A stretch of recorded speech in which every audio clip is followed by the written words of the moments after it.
बच्चों को इतना लाड भी नहीं देना कि वो बिगड़ जाएं, उनको बिगाड़ना भी नहीं है। लेकिन मैं यहाँ ये अर्ज़ करना चाहूँगा, अल्हम्दुलिल्लाह मेरी भी एक बेटी है, एक बेटा है। दुआ करें अल्लाह ताला उनको भी सलामत रखे। अल्लाह ताला जितने औलाद वाले प्रोग्राम देख रहे हैं उनके औलाद की खुशियाँ उनको दिखाए। लेकिन डॉक्टर साहब यहाँ मैं ये ज़रूर कहना चाहूँगा, औलाद को इज़्ज़त देना बहुत ज़रूरी है। आज बाज़ जगहों पर देखा जाता है कि बच्चों के साथ नौकरों वाला रवैया रखा जाता है। हम समझते हैं कि भाई हम उनकी ज़रूरियात पूरी कर रहे हैं, हम उनकी ज़रूरियात पूरी कर रहे हैं तो बस अब हम उनके साथ जो रवैया दिल आए रखें हमारा हक बनता है। डॉक्टर साहब ऐसी बात नहीं है, ऐसी बात नहीं है।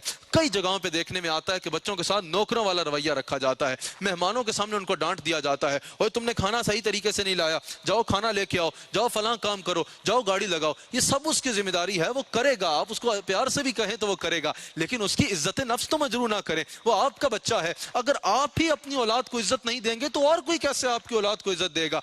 बड़े बहन भाइयों को छोटे बहन भाइयों के सामने जलील कर दिया जाता है। जब छोटे बहन भाई अपने बड़े बहन भाइयों को रोजाना जलील होते देखेंगे तो वो कैसे इज्जत करेंगे अपने बड़े भाई बहन की। इसलिए औलाद को इज्जत देना जरूरी है। और डॉक्टर साहब इसका नुकसान ये होगा कि अगर हमने अपनी औलादों को इज्जत ना दी, कि जब हमारी औलाद हमारे साथ ही अपनी इज्जत महसूस नहीं करेगी, हमारे साथ ही कंफर्टेबल नहीं होगी, हमारे साथ ही कंफर्टेबल नहीं होगी, तो फिर वो हमारी फर्माबरदार भी नहीं रह सकती, फर्माबरदार भी नहीं रह सकती। मैं कुर्बान जाऊं अपने मुस्तफ़ा अलैहिस्सलाम पे डॉक्टर साहब, कौन सा शोबाहात जिंदगी में से ऐसा शोबा होगा कि जिसमें मेरे मुस्तफ़ा के फरामीन मौजूद नहीं है। मिशल राह के तौर पे इब्न माजा में हदीस मौजूद है, हजरत अनस रावी हैं, हुजूर अलैहिस्सलाम ने फरमाया अपने औलाद को इज्जत दो और उनको अच्छे आदाब सिखाओ। इज्जत भी देनी है लेकिन बिगाड़ना भी नहीं है, उनको अच्छे आदाब सिखाने हैं, अच्छे आदाब सिखाने हैं। और दूसरी अहम तरीन बात डॉक्टर साहब मैं ये करना चाहूंगा कि यहाँ हमारे माशरे में एक और पूरी दुनिया में ये मसला है कि जहाँ फेवरेटिज्म होता है वहाँ कुछ बच्चे इंसान ज्यादा फेवरेट हो जाते हैं। बिलखुसूस मिसाल के तौर पर बेटा फेवरेट हो जाता है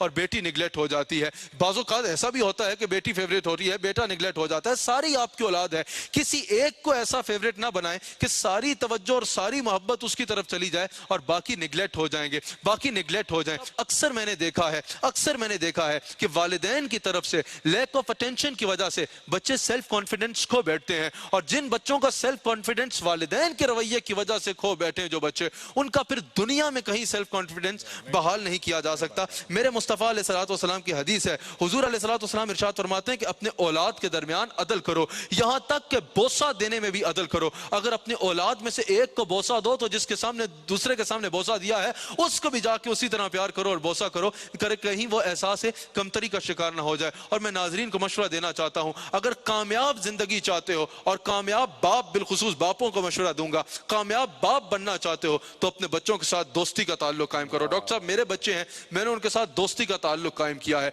मेरे शेख हालांकि मेरे मुर्शिद भी हैं, लेकिन उन्होंने मुझे हमेशा जिंदगी में इतनी कंफर्ट लेवल दिया है कि जो बात इंसान अपने करीबी तरीन दोस्त से करता है वो बात जाके इंसान अपने बाप से करे तो औलाद कभी बिगड़ेगी नहीं। एक लफ्ज में पैगाम में कहना चाहूंगा डॉक्टर साहब, हुजूर अलैहिस्सलाम ने फरमाया, दो पैगाम देना चाहूंगा। हुजूर अलैहिस्सलाम ने फरमाया अपने बच्चों को तीन चीजों के आदाब सिखाओ। सबसे पहले सिखाओ उनको अपने नबी की मोहब्बत के आदाब सिखाओ, फिर अपने नबी की अहले बैत की मोहब्बत के आदाब सिखाओ, और तीसरा हुजूर ने फरमाया कुरान की तिलावत के आदाब सिखाओ। और मैं तमाम वालिदैन जो मुझे सुन रहे हैं उनका मुखातब करके ये कहना चाहता हूं, अगर आप ये देखना चाहते हैं कि आप अपनी जिंदगी में कितने कामयाब हैं तो अपनी औलाद का किरदार देख लें। अपने महल्लात को ना देखें, अपनी शोहरत को ना देखें, अपनी औलाद का किरदार देखें। किरदार अच्छा है तो अगर आप किसी झोंपड़ी में भी रहते हो तो आप कामयाब हो।